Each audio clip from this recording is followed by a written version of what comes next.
नमस्कार, राम राम, जय श्री कृष्णा, राधे राधे। सभी साथियों को एक साथ प्यार भरा नमस्कार, गुड इवनिंग। सभी दोस्तों का उत्कर्ष ऐप की ऑनलाइन क्लासेज में हार्दिक स्वागत व अभिनंदन है। दोस्तों, अपन चर्चा कर रहे हैं राजस्थान की कला संस्कृति के ऊपर, और राजस्थान की कला संस्कृति के अंतर्गत अपन चर्चा कर रहे हैं राजस्थान की प्रमुख हस्तशिल्प यानी राजस्थान की हस्तकला के ऊपर। आज इसी चर्चा को और आगे बढ़ाते हैं और कुछ महत्वपूर्ण हस्तशिल्प जो हैं उन पर आज और बातचीत करते हैं। राजस्थान की हस्तकला या राजस्थान के प्रमुख हस्तशिल्प। सभी साथियों को गुड इवनिंग, नमस्कार। अशोक, रमेश थालोड़, दिव्या कंवर, बरका जैन, दिनेश पटवार, कमलेश मीणा, अंजलि सिसोदिया, सभी प्यारे साथियों को एक साथ ही नमस्कार, गुड इवनिंग। अब बिना समय गंवाए इस क्लास का विधि विधान से आगाज करते हैं। मित्रों, राजस्थान के हस्तशिल्प के अंतर्गत पिछली क्लास में अपन ने चर्चा की थी बंदेज कला एवं बंदेज कला से जुड़े हुए कुछ संबंधित वस्त्र, जैसे लेरिया हो गया, धानका हो गया, लालर हो गया, पोमचा हो गया, पीड़ा हो गया, इन पर अपने गोटा हो गया, इन पर अपने पिछली क्लास में चर्चा कर ली थी, यानी वस्त्रों से संबंधित कुछ महत्वपूर्ण जानकारियां। अब आज इसी परिचर्चा को आगे बढ़ाते हैं, इसी हस्तशिल्प के कुछ महत्वपूर्ण बिंदुओं पर और चर्चा करते हैं। और आज सबसे पहले मैं आपको लेकर के चलता हूं उस्ता कला की तरफ, जो प्रतियोगी परीक्षा की दृष्टि से एक महत्वपूर्ण हस्तशिल्प माना जाता है। हस्तशिल्प का नाम है उस्ता कला। बताओ, कला का नाम क्या है भाई? उस्ता कला। और उस्ता कला जो है ये राजस्थान में कहां की प्रसिद्ध है? बीकानेर की प्रसिद्ध है। बताइएगा, उस्ता कला राजस्थान में कहां की प्रसिद्ध है भाई? बीकानेर की उस्ता कला प्रसिद्ध मानी जाती है। मथेरण कला बीकानेर की प्रसिद्ध मानी जाती है। जबकि जो थेवा कला है वो थेवा कला बताओ कहां की प्रसिद्ध है भाई? प्रतापगढ़ की प्रसिद्ध है। इस उस्ता कला के बारे में क्या ध्यान रखना है? इसी उस्ता कला का एक अन्य नाम जो होता है, इसी उस्ता कला का जो अन्य नाम है, उस अन्य नाम का नाम होता है मुनवत्ती कला। बताओ, कला का नाम क्या होता है? मुनवत्ती कला इसी उस्ता कला का एक अन्य नाम है। नंबर 2 पर यह कला मूल रूप से कहां की है?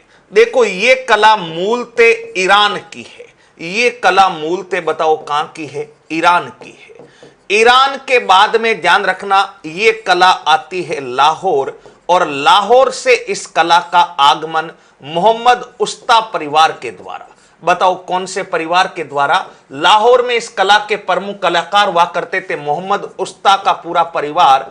मोहम्मद उस्ता परिवार द्वारा इस कला का आगमन बीकानेर में किया जाता है।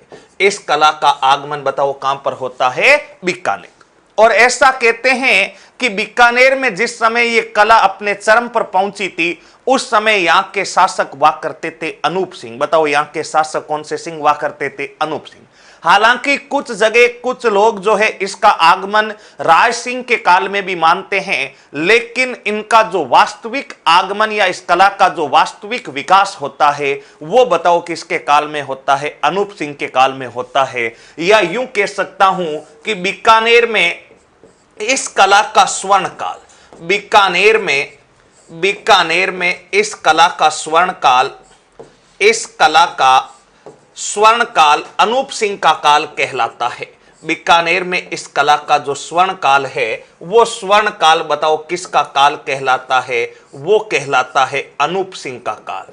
बीकानेर के शासक जिनका नाम था अनूप सिंह जी, अनूप सिंह जी का काल इस कला का स्वर्ण काल कहलाता है। ये तो इस कला का परिचय है, लेकिन आपके मन में ये प्रश्न होगा कि होती क्या है उस्ता कला? उस्ता कला की परिभाषा क्या होती है?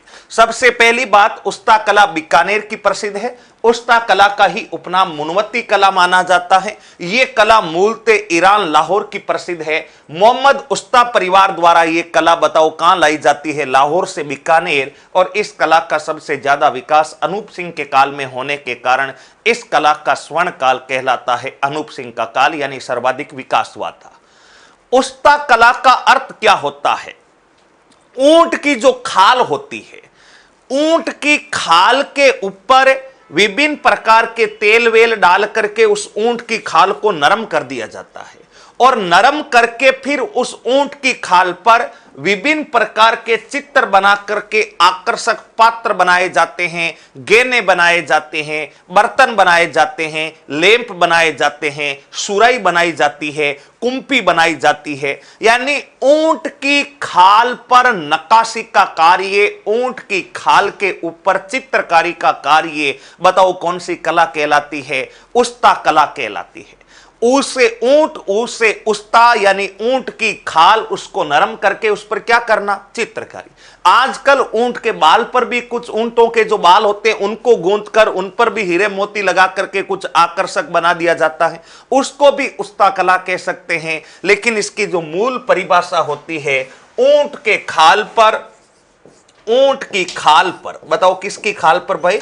ऊंट की खाल पर, ऊंट की खाल पर सोने की नक्काशी एवं चित्रांकन का कार्य, सोने की नक्काशी एवं चित्रांकन का जो कार्य होता है, ऊंट की खाल पर सोने की नक्काशी एवं चित्रांकन का जो कार्य होता है, उस चित्रांकन के कार्य को बताओ क्या कहा जाता है? उस्ता कला। इसी का एक अन्य नाम कौन सी कला हो जाता है? मुनवत्ती कला। एक बार यहां तक उतारो, उसके बाद आगे की तरफ चलते हैं।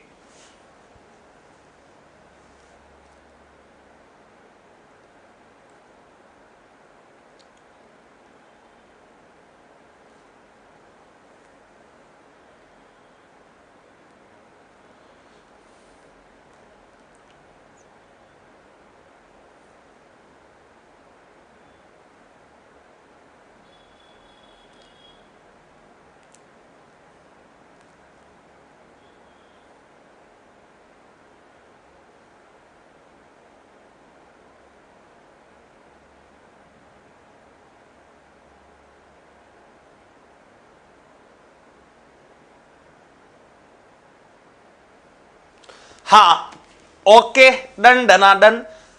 किशन सिंह जी शेखावत, बीकानेर के उस्ताद जो चित्र के नीचे अपना नाम हुए तिथि लिखते हैं, वो इसी कला से क्या? अरे नहीं भाई, ये मथेरण कला वाला है किशन सिंह जी, वो आपकी मथेरण कला है, मथेरण कला। महेंद्र सिंह जी पूछ रहे हैं कि उस्ता कला में ऊंट के अलावा भी कुछ प्रयुक्त होता है क्या?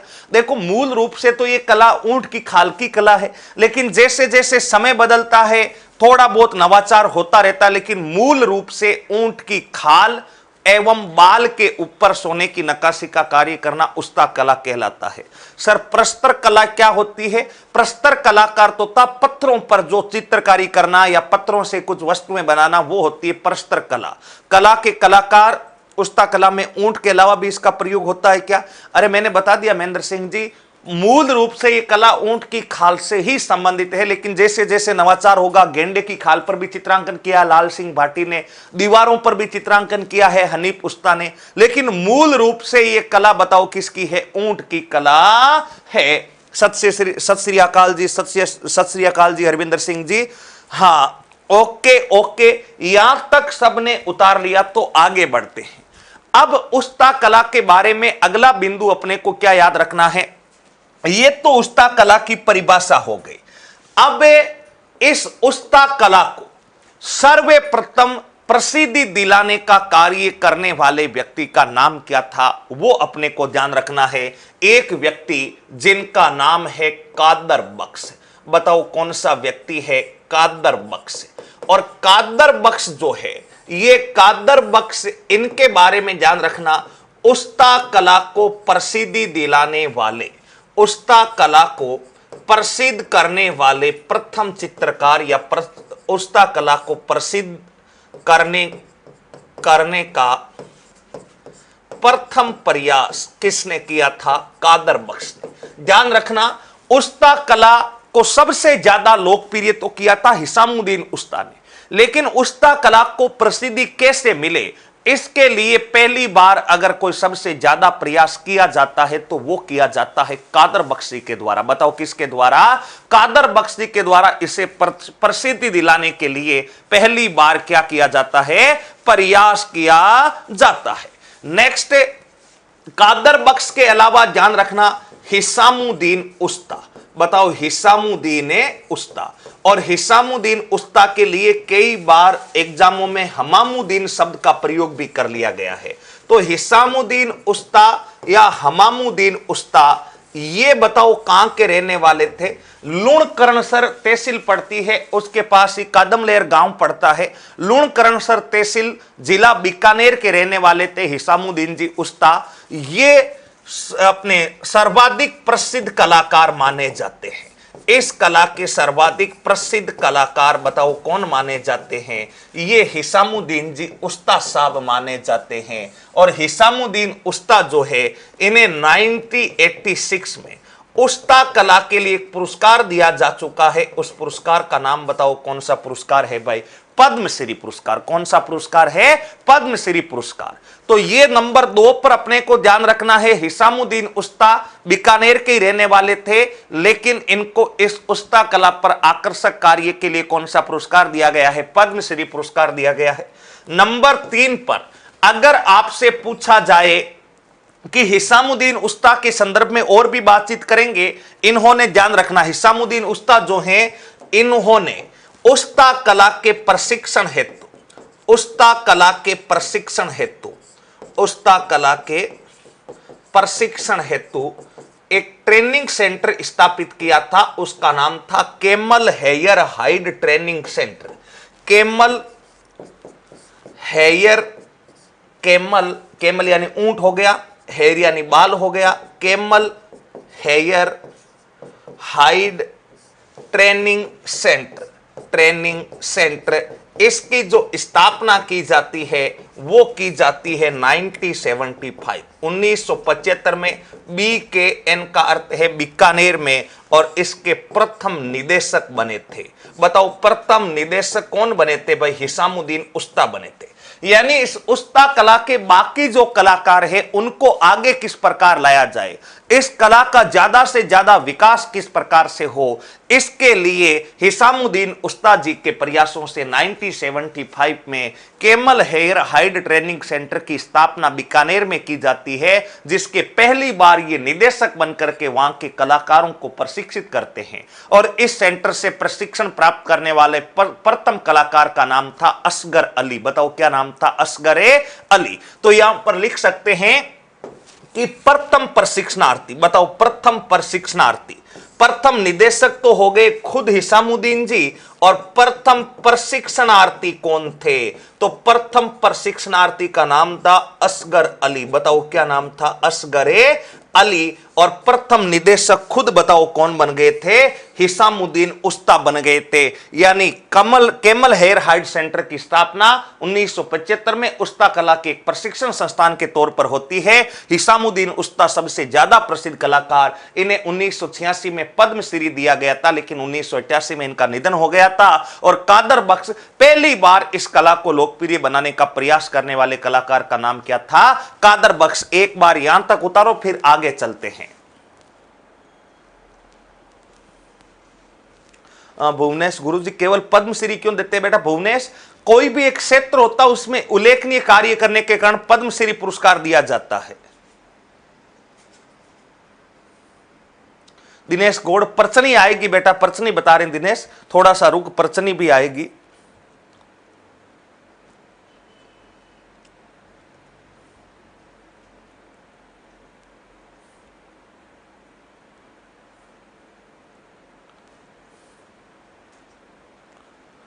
मनोज कस्मा सर साहब समझ दिखाई नहीं दे रहा है बेटा, थोड़ी सी क्वालिटी बढ़ाओ वीडियो की, साफ दिखाई देगा। इंटरनेट कनेक्शन प्रॉपर चेक करो।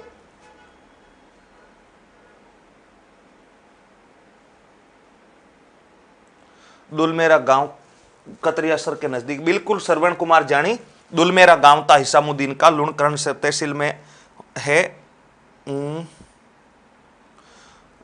कुंदन कुमार हिंदू, टेक्निकल टीम कुंदन कुमार हिंदू का कमेंट नोट करें और इनकी समस्या का समाधान करें। कुंदन कुमार जी, आपकी समस्या जल्द ही जो है, सर नीचे की लाइन वापस बोलना। Camel hair hide training centre, इसकी स्थापना हुई थी 1975 बीकानेर में, जिसकी पहले डायरेक्टर जो बने थे उनका नाम तो हिसामुद्दीन उस्ता था। और यहां से प्रशिक्षण प्राप्त करने वाले पहले व्यक्ति यानी प्रथम प्रशिक्षणार्थी कौन थे? तो आपका उत्तर होगा असगर अली। बताओ क्या उत्तर हो जाएगा? असगर अली। यस, डन डना डन डन, डन डना डन डन, पहले सही था, लास्ट में समझ में लिखा हुआ नहीं आया। अरे भाई लास्ट में लिखा हुआ देखो, दोबारा से देख लो। पहला व्यक्ति है कादर बख्श जो इस कला को प्रसिद्ध करने का प्रयास करता है। हिसामुद्दीन जी जो इस कला के सर्वाधिक प्रसिद्ध कलाकार है, इन्हें 1986 में पद्मश्री दिया गया। उस्ता कला के प्रशिक्षण हेतु camel hair hide training centre की स्थापना की गई, जिसके प्रथम निदेशक हिसामुद्दीन जी बने थे और पहली बार यहां से ट्रेनिंग प्राप्त करने वाले व्यक्ति का नाम था असगरे अली। ओके ओके ओके, डन डना डन डन, ओके ओके, क्लियर है। मेरा कमेंट दिख रहा है क्या? रवि मेघवाल, बिल्कुल दिख रहा है। किसने स्थापित करवाया? हिसामुद्दीन उस्ता के प्रयासों से स्थापित हुआ था। ओके, यहां तक डन डना डन डन। आगे बढ़ते हैं। अब देखो हिसामुद्दीन उस्ता के पश्चात आपको एक बिंदु और ध्यान रखना है, हनीफ उस्ता। बताओ, कलाकार का नाम है हनीफ उस्ता और ये हनीफ उस्ता उस्ता कला के वर्तमान प्रमुख कलाकार है। हनीफ उस्ता कला के वर्तमान कलाकार। और हनीफ उस्ता के बारे में ध्यान रखिएगा, हनीफ उस्ता जो है इन्होंने ख्वाजा साहब की दरगाह में, बताओ किसकी दरगाह में? ख्वाजा साहब की दरगाह में, ख्वाजा साहब की दरगाह में, ख्वाजा साहब की दरगाह में, ख्वाजा साहब की दरगाह में आकर्षक स्वर्ण नक्काशी का कार्य किया। आकर्षक स्वर्ण नक्काशी का कार्य किया। स्वर्ण नक्काशी का बताओ क्या किया था? स्वर्ण नक्काशी का कार्य। ध्यान रखना, ख्वाजा साहब की दरगाह देखी होगी आपने, कई बार बड़े बुजुर्गों की कहावत भी है, अजमेर की दरगाह बिना देखा मरगा। तो ख्वाजा साहब की जो दरगाह है उसमें दीवारों पर आकर्षक चित्रांकन किया गया है, स्वर्ण नक्काशी की गई है। वो करने वाले कलाकारों में भी अगर अग्रणी नाम किसी कलाकार का आता है तो वो हनीफ उस्ता है, जो वर्तमान में इस कला के सबसे प्रमुख कलाकारों में माने जाते हैं। एक कलाकार है जलीम उस्ता, ध्यान रखना, ये भी वर्तमान कलाकार है। हनीफ उस्ता के साथ में लिख सकता हूं जलीम उस्ता, ये भी इस कला के कलाकार माने जाते हैं। जलीम उस्ता जी भी और हनीफ उस्ता जी भी माने जाते हैं। नेक्स्ट ध्यान रखिएगा, एक कलाकार जिनका नाम है इलाही बख्श। बताओ कलाकार का नाम क्या है? इलाही बख्श। और ये जो इलाही बख्श नाम के कलाकार है ये क्यों प्रसिद्ध हुए हैं? ये बीकानेर के महाराजा गंगा सिंह का ऊंट की खाल पर चित्र बना करते हैं और वो चित्र इतना लोकप्रिय हुआ, सारे के सारे लोग इलाही बख्श के इस चित्र की तारीफ करते हैं, बोला वाह क्या चित्र बनाया है। इन्होंने ऊंट की खाल पर बीकानेर महाराजा गंगा सिंह का चित्र बनाया था और ये चित्र इतना लोकप्रिय हुआ, वर्तमान में ये चित्र यूएनओ, यूनाइटेड नेशनल ऑर्गेनाइजेशन, संयुक्त राष्ट्र संघ के मुख्यालय यानी उसका जो कार्यालय है वहां पर वो चित्र लगा हुआ है। किसका लगा हुआ है? बीकानेर महाराजा गंगा सिंह का। इतना सुंदर चित्र है और उस बीकानेर के गंगा सिंह जी का इतना सुंदर चित्र बनाने वाले कलाकार का नाम बताओ क्या था? इलाही बख्श। यहां पर लिख सकते हैं इनके द्वारा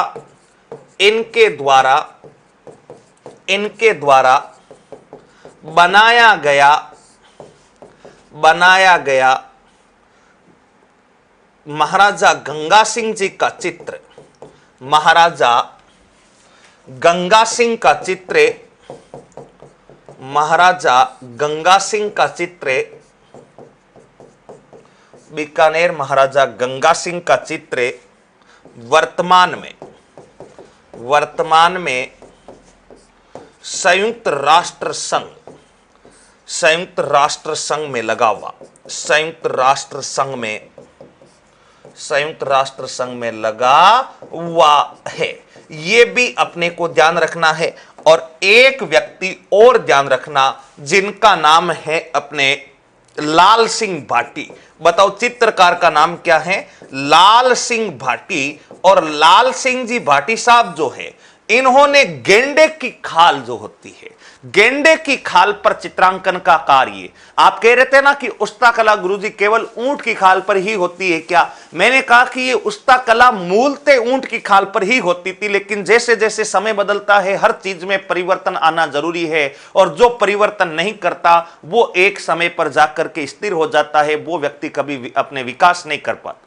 समय की मांग के अनुरूप व्यक्ति में परिवर्तन होने जरूरी है। वही एक बात जो है लगातार आदमी को नहीं रखनी चाहिए, जो अपने लगातार परिवर्तन करना चाहिए। और इस कला में भी कुछ नवाचार वे हैं। और लाल सिंह जी भाटी, इन्होंने गेंडे की खाल पर, बताओ किसकी खाल पर? गेंडे की खाल पर, गेंडे की खाल पर, गेंडे की जो ढाल होती है उस गेंडे की खाल पर चित्रांकन का कार्य बताओ किसके द्वारा किया गया है?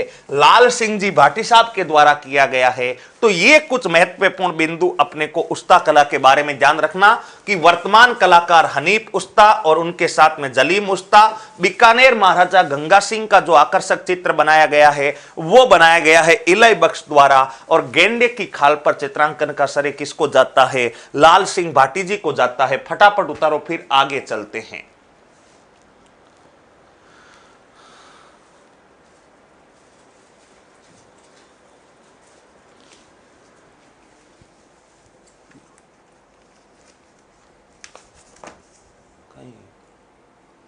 है ना, ब्रेड है ना।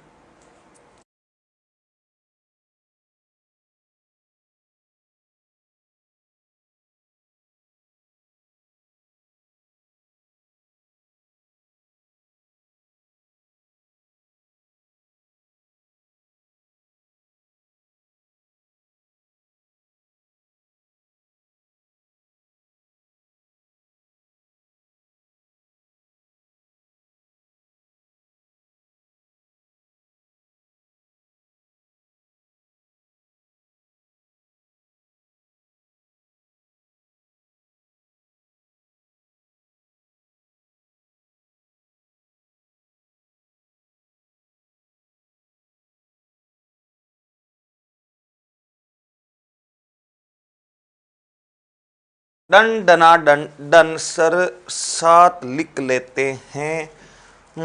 ऊंट की खाल पर सरकार प्रतिबंध नहीं लगाती क्या? अरे बाद में मृतक ऊंट की खाल पर होता बेटा, मृतक ऊंट की खाल पर। ओके ओके, हाँ मारवाड़ी चेपो मासा, मारवाड़ी कौन से पर है, हिंदी ठीक है। ओके, डन डना डंडन। अब देखो आगे बढ़ते हैं। हो गया हो गया हो गया। आगे और भी कुछ बातें याद रखनी है, जैसे ज्योति स्वरूप शर्मा का नाम याद रखो। एक ज्योति स्वरूप शर्मा, इनके बारे में क्या याद रखना है कि ऊंट की खाल पर सोने की नक्काशी हेतु, यानी सोना जड़ने के लिए ऊंट के खाल पर सोने की नक्काशी के लिए सबसे ज्यादा प्रसिद्ध कलाकार या महिला कलाकार कौन है? तो आपका उत्तर होगा ज्योति स्वरूप शर्मा। अगला बिंदु यहीं पर याद रखो, ऊंट की खाल पर, किसकी खाल पर भाई? ऊंट की खाल पर सोने के चित्रांकन हेतु, सोने के चित्रांकन हेतु प्रसिद्ध महिला कलाकार, चित्रांकन हेतु प्रसिद्ध। बताओ ऊंट की खाल पर सोने की जड़ाई के लिए, सोने की जड़ाई के लिए जो सबसे ज्यादा प्रसिद्ध कलाकार है उनका नाम क्या है? ज्योति स्वरूप शर्मा उनका नाम है। एक नाम है ममता, एक नाम याद रखना है ममता। ये जोधपुर के रहने वाले हैं ममता जी, और ममता जी जोधपुर में अपने गोल्डन योनेस यानी जोधपुर में इस पर ट्रेडिशनल का कार्य कर रही है। आप सरल भाषा में यूं याद रख सकते हो कि उस्ता कला पर शोध का कार्य करने वाली महिला कलाकार या महिला का नाम क्या है? तो इनके द्वारा, ममता जी के द्वारा उस्ता कला पर शोध का कार्य किया जा रहा है। उस्ता कला पर बताओ किसका कार्य किया जा रहा है? शोध का कार्य किया जा रहा है। और इनका संबंध मूलतः बताओ कहां से है भाई? जोधपुर से है। कहां से है? जोधपुर से। ये नाम है ममता जी का। तो ये कुछ महत्वपूर्ण बातें जो थी और महत्वपूर्ण कलाकार जो थे उस्ता कला के बारे में, वो मैंने आपको बताए थे कि ऊंट की खाल पर जो की गई चित्रकारी होती है उसको कहा जाता है। अब एक शब्द और याद रख लेना, बाखल या बाखला क्या होता है, यह भी ऊंट से ही संबंधित है, इसलिए मैं यहां पर लिखवा देता हूं साथ के साथ ही। बाखल या बाखला क्या होता है? बाखल या बाखला परीक्षा में आ सकता है, अत्यंत ही महत्वपूर्ण शब्द है, इंपॉर्टेंट शब्द है, आपसे सीधा पूछा जाएगा बाखल है और नीचे 4 ऑप्शन दे दिए जाएंगे। तो बाखल या बाखला का अर्थ होता है ऊंट का जो बच्चा होता है, उस ऊंट के बच्चे को क्या कहते हैं? टोड़ियो। बताओ क्या कहा जाता है? टोड़िया। उस टोड़िया के बालों को काट करके, जो मुलायम बाल होते हैं टोड़िया के, उनको काट करके सूत के साथ में मिला करके एक मुलायम वस्त्र बनाया जाता है, जिसको कहा जाता है बाकला। बताओ जिसको क्या कहा जाता है? बाकल या बाकला कहा जाता है। तो यहां पर लिख सकते हैं टोड़ियों के मुलायम बालों को टोड़िया, ये होता है ऊंट का बच्चा, ऊंट का बच्चा, ऊंट का बच्चा, ऊंट का बच्चा। टोड़िया जो होता है, टोड़िए के मुलायम बालों को, मुलायम बालों को, मुलायम बालों को सूत के साथ, बताओ किसके साथ? सूत के साथ, सूत के साथ गूंथ कर बनाए गए वस्त्र, गूंथ कर बनाए गए वस्त्र जो होते हैं उनको बताओ क्या कहा जाता है? बाकला या बाखल कहा जाता है। बस यही कुछ बिंदु अपने को उस्ता कला के बारे में याद रखने थे। यहां पर उस्ता कला का विधि विधान से समापन होता है। एक बार यहां तक उतार लो, उसके बाद पूरी उस्ता कला 1 मिनट में फटाफट रिवाइज करवा रहा हूं, फटाफट से।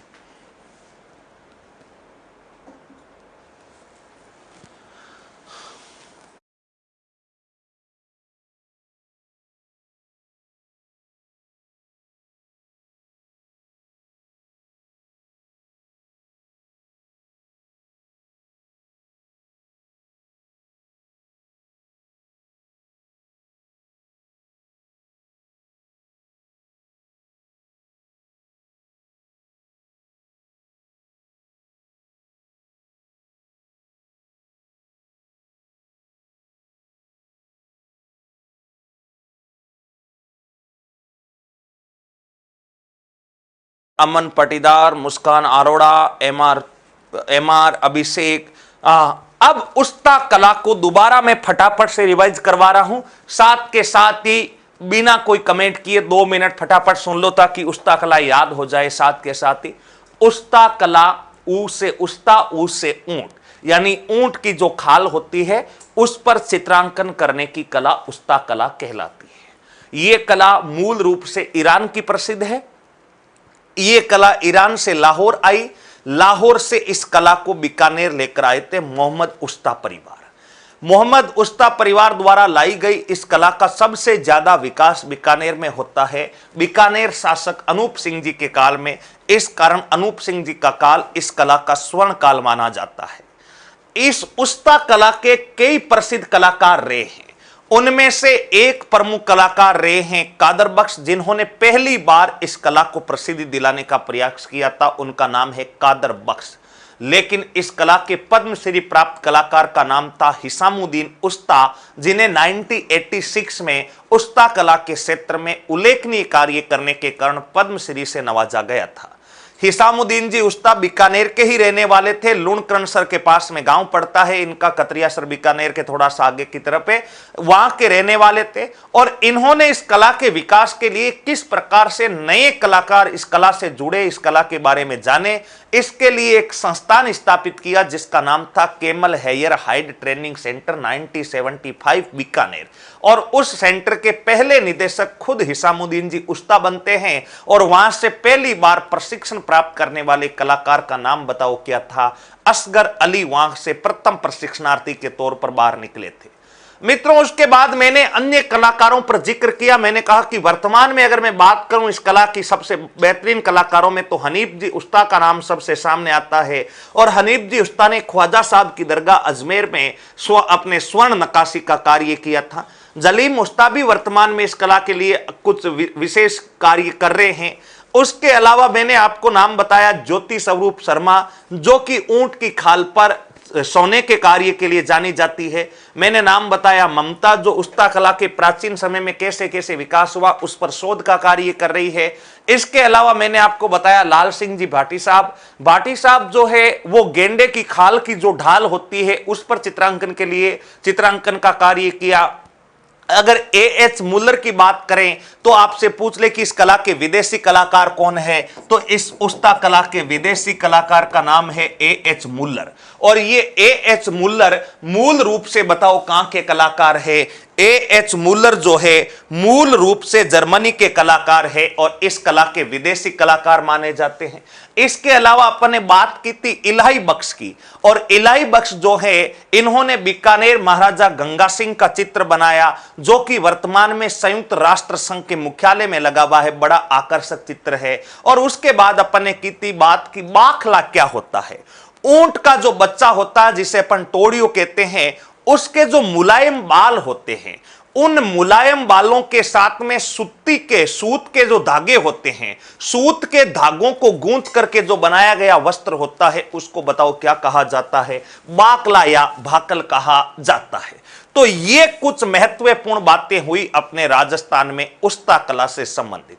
अब बीकानेर की एक कला और है जिसे मथेरन कला कहते हैं, जिसके कलाकारों को उस्ताद कहते हैं। छोटी सी कला है, उसके बारे में भी जिक्र करेंगे, लेकिन उससे पहले मैं कुछ छोटे छोटे बात चमड़े की चल रही है। उस्ता कला भाई एक चर्म शिल्प है, क्योंकि ऊंट की खाल एक क्या होता है? चमड़ा होता है। और चमड़े पर कार्य की बात की है तो साथ के साथ में कुछ और चमड़े से संबंधित विशेष बातचीत आपके साथ साझा करना चाहता हूं। उसके बाद में मतेरना कला का नंबर आगे अलग से ले लूंगा। भाई मैंने तेनिसा इसीलिए छोड़ा था, मैंने कुंदनगिरी इसीलिए छोड़ा था, कोप्तागिरी इसीलिए छोड़ा था ताकि इन पर तो अपन स्पेशली बातचीत करेंगे। एक बार क्रम से जो परीक्षा उपयोगी बिंदु है उन पर सबसे पहले बातचीत कर ली जाए तो अच्छा रहता है। आगे बढ़ता हूं, नोट लगा करके 4-5 बिंदु ध्यान रखना। आपसे प्रश्न पूछा जाएगा चर्म शिल्प पर कलात्मक कार्य हेतु, चर्म शिल्प पर या चर्म शिल्प के अंतर्गत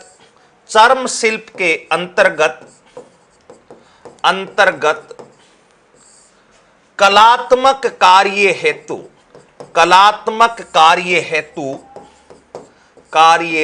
चर्म शिल्प का अर्थ होता चमड़े पर कार्य करने हेतु, कार्य हेतु तिलोनिया गांव, और ये तिलोनिया गांव पड़ता है अजमेर में।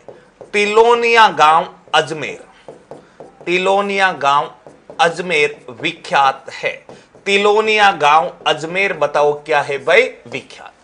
चर्म शिल्प पर कलात्मक कार्य का अर्थ होता चमड़े पर बिल्कुल बारीक बारीक छोटा छोटा कार्य, बिल्कुल सुंदर कलाकृति वाला कार्य चमड़े के ऊपर अगर किया जाए तो वो स्थान प्रसिद्ध है तिलोनिया गांव। तिलोनिया गांव बताओ कहां पर है? अजमेर में प्रसिद्ध है। नेक्स्ट अगले बिंदु की तरफ बढ़ते हैं। यहीं पर ध्यान रखना है आपको, चर्म शिल्प के अंतर्गत कलात्मक कार्य हेतु तिलोनिया गांव अजमेर प्रसिद्ध। इसके अलावा अगर आपसे पूछ ले कि मानपुरा माचेड़ी, ये अभी कांस्टेबल में पूछा ही गया था, मानपुरा माचेड़ी ये किसके लिए विख्यात है? तो चमड़ा उद्योग के लिए या चर्म शिल्प के लिए आपको ध्यान रखना है। ये गांव भी प्रसिद्ध है, चर्म शिल्प हेतु प्रसिद्ध। यहां पर भी चमड़े का कार्य बड़े लेवल पर होता, चर्म शिल्प हेतु प्रसिद्ध स्थान बताओ कौन सा है? मानपुरा माचेड़ी। और ये मानपुरा माचेड़ी स्थान तो बताओ कहां पर पड़ता है भाई? जयपुर में पड़ता है। मानपुरा माचेड़ी स्थान तो कहां पर पड़ता है? जयपुर में। इसके अलावा चमड़े से बनते हैं पर्स के अलावा बनते हैं बेल्ट के अलावा बनता है गोफन। बताओ गोफन के अलावा अगर आपसे पूछ ले तीर कमान, तो तीर कमान, पर्स, गोफन ये सारे के सारे गांव है चंदू जी का गढ़ा। बताओ चंदू जी का गढ़ा और चंदू जी के गढ़े के अलावा बाडी गामा ये बताओ स्थान पड़ता है बांसवाड़ा में। यहां के आपके पर्स, बेल्ट, तीर कमान इत्यादि जो चमड़े से बनते हैं आपका गोपण। गोपण क्या होता है? चमड़े का बना एक यंत्र होता है जिसके बीच में पत्थर डाल करके उसको घुमा करके खेतों में फसलों से पक्षियों से फसलों की रक्षा के लिए, पत्थर फेंकने के लिए गोपण बनाई जाती है। वो गोपण हो गया, तीर कमान हो गया, पर्स हो गया, बेल्ट हो गया, ये बांसवाड़ा के प्रसिद्ध है। मानपुरा माचेड़ी ये भी चमड़ा उद्योग के लिए प्रसिद्ध है। और चर्म शिल्प पर सबसे सुंदर कलात्मक कार्य हेतु तिलोनिया गांव अजमेर का विख्यात है। एक बार फटाफट यहां तक उतारो, उसके बाद आगे चलते हैं। मेरा गांव है तिलोनिया। वाह भाई वाह जीतू देवाल, मेरा गांव तिलोनिया ही है। बहुत बढ़िया जीतू।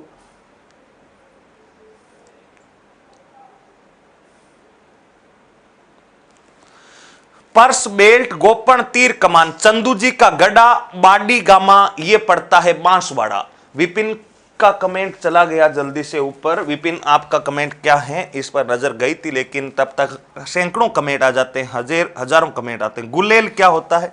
गुलेल आपने देखा होगा, रबड़ से पत्थर मारने के लिए अपन छोटे थे तब गुलेल चलाते थे। सर उस तकला में सोना काम में लिया जाता है, तो इतनी, हाँ इतना ही दिखा भाई, आगे क्या इतनी महंगी कैसे हो सकती है?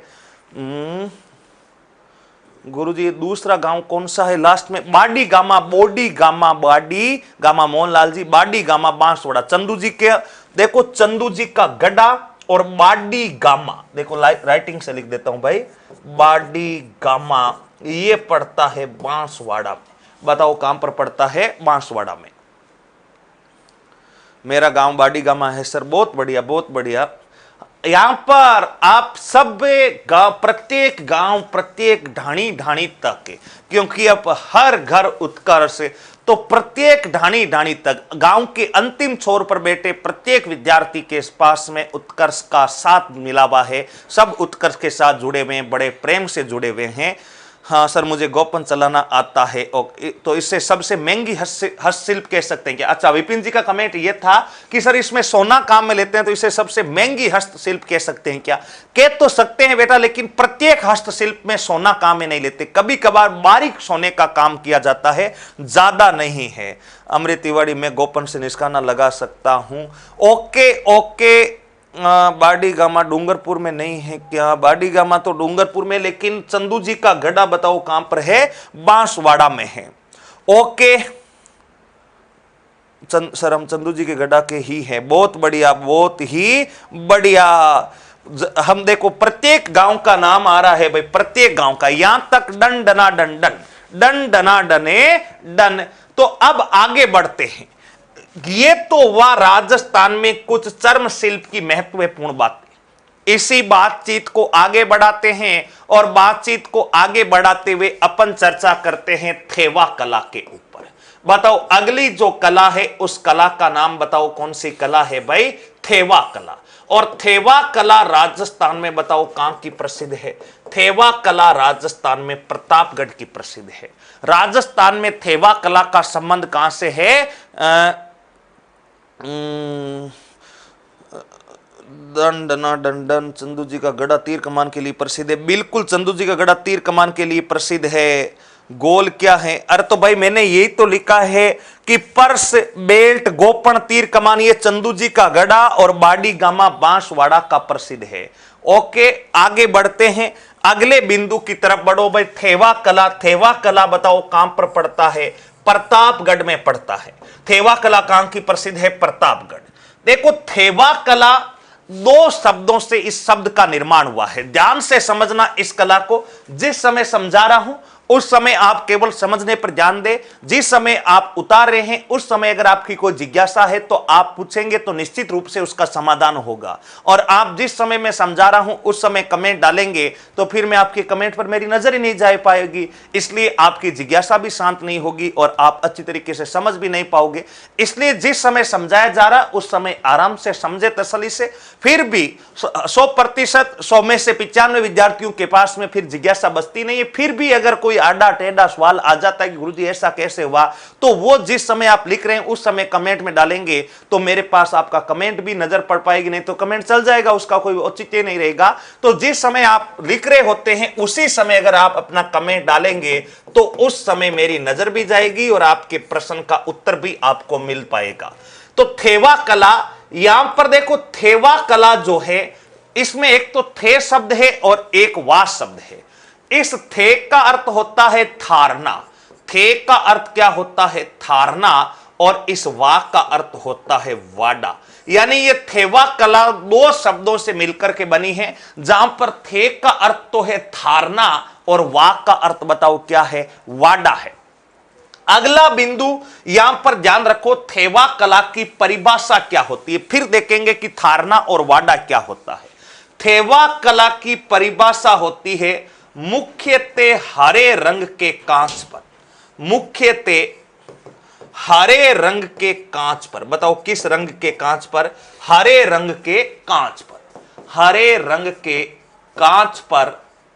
हरे रंग का जो कांच है ये बेल्जियम से आयात किया जाता है, इस कारण इस कांच का नाम बेल्जियम कांच भी होता है।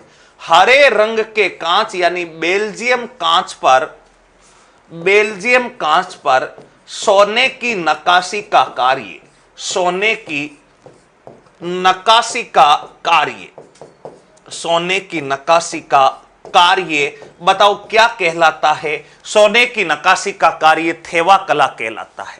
थेवा कला को मैं सरल भाषा में समझा रहा हूं, सरल तरीके से। मान लीजिए मेरे पास में ये कोई हरे रंग का कांच है, ये कोई हरे रंग का कांच है, इसके ऊपर में बारीक बारीक सोना जड़ करके अगर कोई आभूषण बना दूंगा तो वो जो कार्य होगा उस कार्य को कहा जाता है थेवा कला। यानी यूं कह सकते हैं कि इस कला में मूल रूप से रोल किसका होता है, हरे रंग के कांच का होता है, और फिर उस कांच के ऊपर सोना जड़ करके इस कांच और सोना दोनों की शोभा बढ़ा देना कौन सी कला कहलाती है, थेवा कला। हरे रंग के कांच पर सोने की नक्काशी, सरल सी भाषा में समझा रहा हूं क्योंकि परिभाषा आपसे पूछी नहीं जाती परीक्षा में, तो आप इतना ध्यान रखना कि थारना शब्द जो है इसका अर्थ होता है कांच का कार्य। बताओ कांच को, कांच का कलात्मक कार्य, कांच का कलात्मक कार्य, और वाडा का अर्थ होता है कांच पर सोना जड़ने का कार्य, कांच पर सोना लगाने का कार्य, सोना लगाने का कार्य। आप यूं शब्दों में समझ सकते हो, बस यही याद रखना है। दोबारा से समझो, थेवा, थेवा में थे शब्द का अर्थ है थारना और वा का अर्थ है वाडा। थारना का अर्थ क्या है, ये जो मैंने कांच लिया है इस कांच को किधर से काटना है, सही साइज में करना है, कांच पर कोई चित्रकारी करना है, यानी इस कला में जो भी मैं कांच पर कार्य करूंगा वो तो कहलाएगा थारना, और फिर इस कांच के ऊपर मैं सोना जड़ रहा हूं तो ये कहलाएगा वाडा। और थारना और वाडा से मिलकर ही बताओ कौन सी कला बनती है, थेवा कला। और यही अपन ने परिभाषा लिखी है कि हरे रंग के कांच, जिसे अपन बेल्जियम कांच कहते हैं, इस हरे रंग के कांच के ऊपर सोने की नक्काशी करना।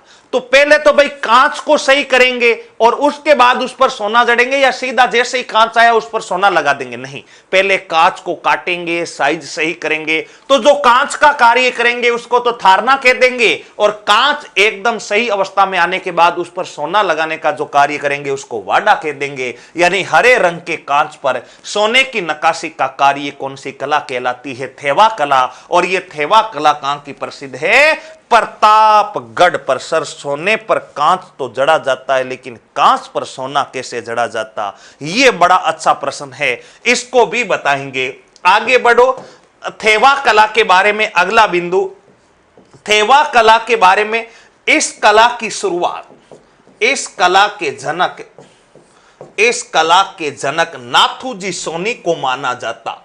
इस कला के जनक नाथूजी सोनी को माना जाता। बताओ किसको माना जाता है, नाथूजी सोनी। नाथूजी सोनी ने सबसे पहले यह कार्य प्रारंभ किया था, और जिस समय नाथूजी सोनी ने यह कार्य प्रारंभ किया था उस समय प्रतापगढ़ के शासक, प्रतापगढ़ शासक का नाम था सुमंत सिंह या सामंत सिंह। बताओ प्रतापगढ़ के शासक का नाम क्या हुआ करता था, सामंत सिंह जी के काल में, सामंत सिंह जी के स्थान पर आपको सुमंत शब्द भी लिखा हुआ मिल सकता है, सावंत शब्द भी लिखा हुआ मिल सकता है। तो सामंत सिंह जी के काल में यह कला प्रारंभ होती है। और सामंत सिंह जी ने, ध्यान रखना, प्रतापगढ़ के शासक जिनका नाम था सामंत सिंह जी ने नाथू जी के परिवार को, नाथू जी के परिवार को राज सोनी की उपाधि दी। बताओ किसकी उपाधि दी थी? राज सोनी की उपाधि। यानी अब जो इस कला के लिए निपुण परिवार माना जाता है वो माना जाता है राज सोनी परिवार। बताओ कौन सा परिवार है? राज सोनी। यानी राज सोनी का अर्थ क्या हो गया? नाथू जी का जो भी वंशज आगे बढ़ रहा है, वंश चल रहा है, उस नाथू जी के परिवार को राज सोनी परिवार कहा जाता है। और नाथू जी के परिवार को राज सोनी कहने वाले कौन थे? प्रतापगढ़ के शासक जिनका नाम था सामंत सिंह, सुमंत सिंह या सावंत सिंह, तीनों एक ही नाम है, वो राज सोनी की उपाधि देते हैं। इस कला के जनक बताओ किसको माना जाता है? नाथू जी सोनी। एक बार यहां तक उतारो, फिर आगे चलते हैं।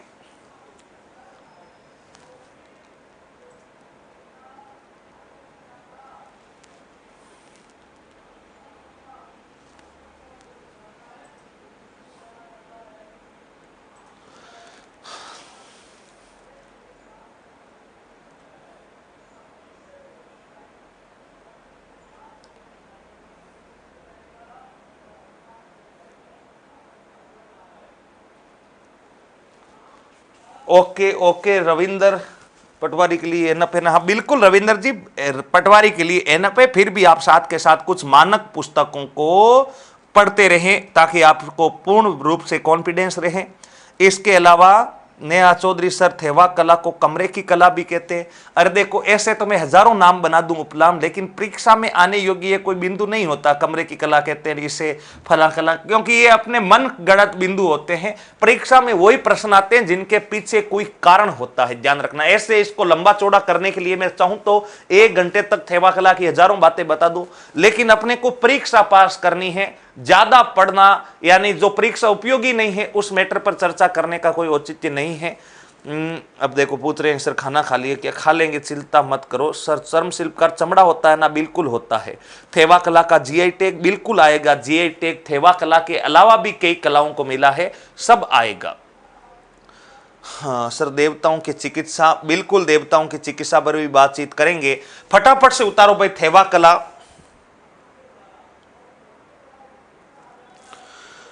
हां, तो थेवा कला प्रतापगढ़ की प्रसिद्ध हो गई और थारना और वाडा मुख्यतः हरे रंग के कांच पर। ओके, डन डना डंडन गोपाल सिंह। ओके, हां, अब थेवा कला के बारे में आगे बढ़ो गुरुजी। आगे और क्या क्या बातें इस थेवा कला के बारे में याद रखनी है? हाँ, प्रकाश में जस्टिन वर्की, वेरी गुड। इस कला को प्रसिद्ध करने के लिए या आपसे पूछ ले भाई, एक शब्द दे रहा हूं मैं आपको, जस्टिन वर्की। क्या है जस्टिन वर्की? आप मुझे इस शब्द का अर्थ बताना है, जस्टिन वर्की, क्योंकि कई विद्यार्थी पहले पढ़ चुके हैं मेरे से इस कला के बारे में, फिर भी वो रिवाइज के लिए हैं। तो आपको बताना है जस्टिन वर्की क्या है। जस्टिन वर्की क्या? थेवा कला में देवी देवताओं के चित्र व महिलाओं के आभूषण। बिल्कुल सूर्या सैनी सर, कोई प्रमाणिक पुस्तक बताओ भाई। प्रमाणिक पुस्तक राजस्थान हिंदी ग्रंथ अकादमी द्वारा, एनसीईआरटी की पुस्तकों को भी अगर ध्यान से आप पढ़ लोगे तो भी आपका काम हो जाएगा। बाकी कोई गाइड के लिए मैं मेरे मुख से किसी गाइड का नाम नहीं लूंगा, आप पढ़ना चाहे तो पढ़े, लेकिन मानक पुस्तक यानी हिंदी ग्रंथ अकादमी की पुस्तकें हो गई, इसके अलावा अपनी एनसीईआरटी की पुस्तकें भी पढ़ दीजिए, बड़ा अच्छा होगा। अब देखो जस्टिन वर्की, जिनको पता है वो कमेंट करके लिख दे, मैं उनका कमेंट पर भी नजर कर लूंगा और थेवा कला पर आगे बढ़ता हूं। देखो थेवा कला के बारे में आपको महत्वपूर्ण बिंदु ध्यान रखना है। 15 नवंबर 2002 को 15 नवंबर 2002 को थेवा कला पर डाक टिकट जारी। बताओ 15 नवंबर 2002 को थेवा कला पर क्या जारी होता है? डाक टिकट जारी। नवंबर 2002 थेवा कला पर डाक टिकट जारी। डाक टिकट जारी, ये हो गया थेवा कला पर डाक टिकट जारी। कब? नवंबर 2002। सूर्य जी, भारत का इतिहास पढ़ा देना।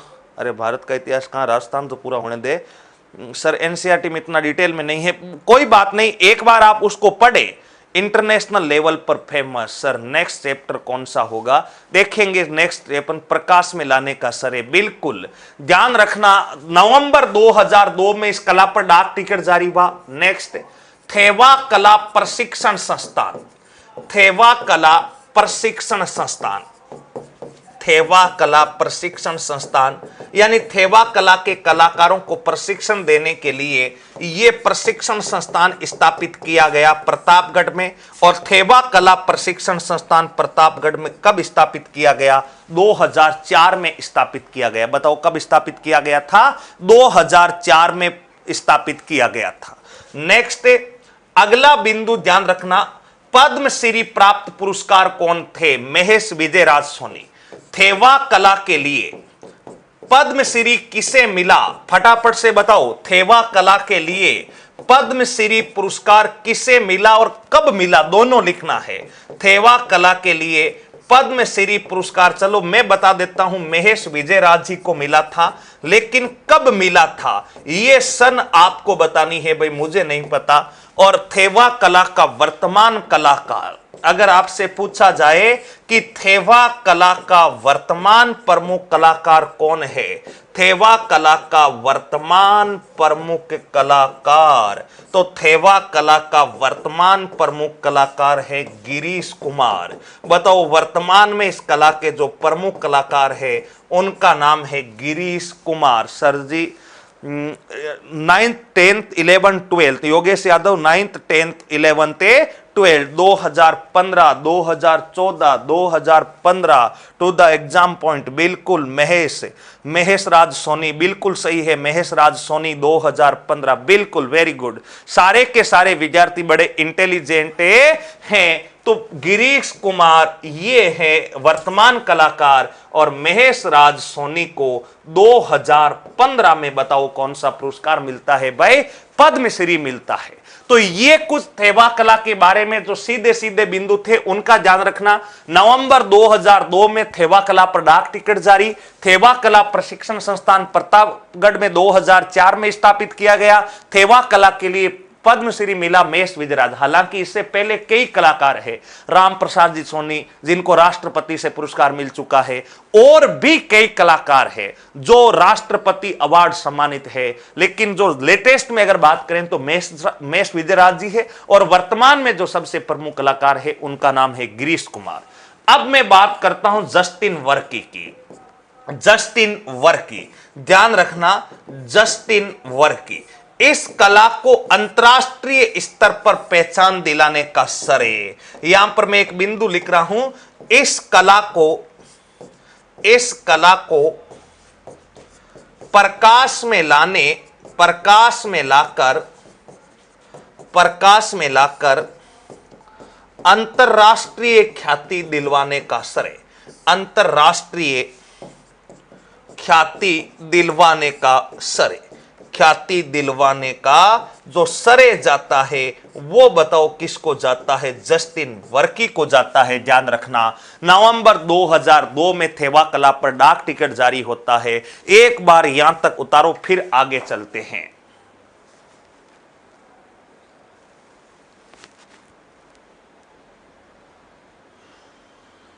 सर आज तक पद्मश्री की डेट से सवाल आए हैं क्या? बिल्कुल आए हैं हेमंत यादव जी, बिल्कुल आए। हिसामुद्दीन जी का पूछा गया है, कब दिया गया, 1986 में दिया गया। कृपाल सिंह जी का पूछा गया है। हेमंत यादव जी बिल्कुल दिया गया है।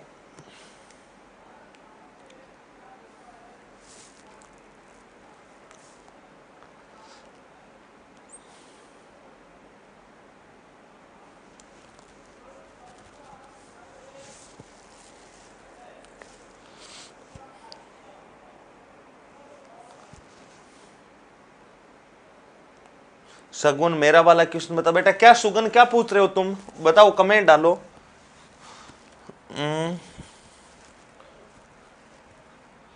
बुक जरूरी है क्या बेटा? मैं तो कह रहा हूं, मैं तो मेरे हिसाब से सारी चीजें आपको बता रहा हूं जो परीक्षा के लिए हैं। फिर भी आप पढ़े तो मानक पुस्तकें पढ़े, मेरा यह कहना है। मेरा यह कहना है जितनी भी बातें यहां बताई जा रही है वो सफिशिएंट है, फिर भी आप साथ में मानक पुस्तकों का अध्ययन करते रहेंगे तो बार बार आपकी ये चीजें प्रैक्टिस में आती रहेगी और फिर गलती की कोई संभावना नहीं रखेगी। हरिनारायण मारोटिया बी रंगीन कांच पर, बिल्कुल हरिनारायण मारोटिया रंगीन कांच पर कार्य के लिए जाने जाते हैं। रंगीन कांच पर थेवा कला का कार्य बिल्कुल लिखवा रखा है। महेंद्र सिंह जी राजपूत, लगता है पहले की सारी क्लासें आपने अटेंड कर रखी है। तो ये था भाई अपना थेवा कला का प्रमुख कार्य। और थेवा कला में एक बिंदु और ध्यान रखना, एक कलाकार है जिनका नाम है हरिनारायण मारोटिया। ये हरिनारायण मारोटिया के बारे में क्या याद रखना है, रंगीन कांच पर सोने की नक्काशी कार्य, रंगीन कांच पर, यानी जो बड़ा रंगीन है जिसमें कोई एक कलर नहीं है, सभी रंगों का मिश्रण है, रंगीन कांच पर सोने की नक्काशी का कार्य, सोने की नक्काशी का कार्य। बताओ, सोने की नक्काशी का जो कार्य है रंगीन कांच पर, उसके लिए प्रसिद्ध है हरिनारायण मारोटिया। वैसे भाई थेवा कला में प्रमुख रूप से कांच कौन सा होता है, हरे रंग का कांच, लेकिन वर्तमान में कई रंगों के कांच पर कार्य किया जा रहा है। प्रारंभिक समय में ये जो कांच होता था वो कांच हरे रंग का ही प्रयोग में होता था, लेकिन बाद में कई रंगों के कांचों पर कार्य किया जा रहा है और रंगीन कांच पर कार्य करने वाले प्रसिद्ध कलाकार का नाम है हरिनारायण मारोटिया। तो ये थी भाई आज की अपनी प्रमुख रूप से उस्ता कला के अलावा थेवा कला, और उसके अलावा 2-3 छोटी छोटी बातें चर्म शिल्प के बारे में। आशा करता हूं कि यहां तक की दी गई सारी की सारी जानकारी आप सबको अच्छे से क्लियर हो गई होगी।